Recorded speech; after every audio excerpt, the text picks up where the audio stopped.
Jo crec que això de la discapacitat no n'hauríem de dir discapacitat, sinó són altres capacitats.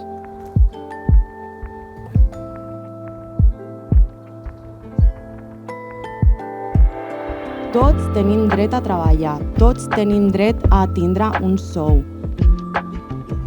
No vull bonificacions, vull conscienciació.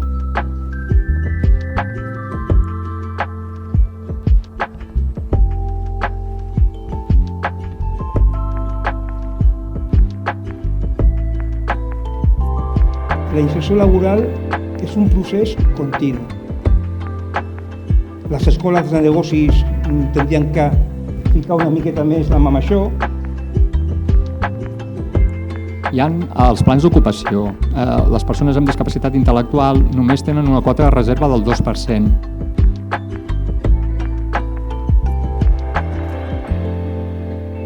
Tothom té talent i tothom ha de poder participar en igual de condicions.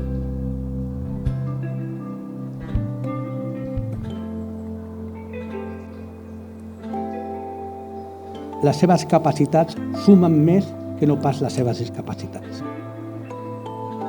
Flores que nacen o florecen de adentro hacia afuera, también nosotros lo podemos hacer.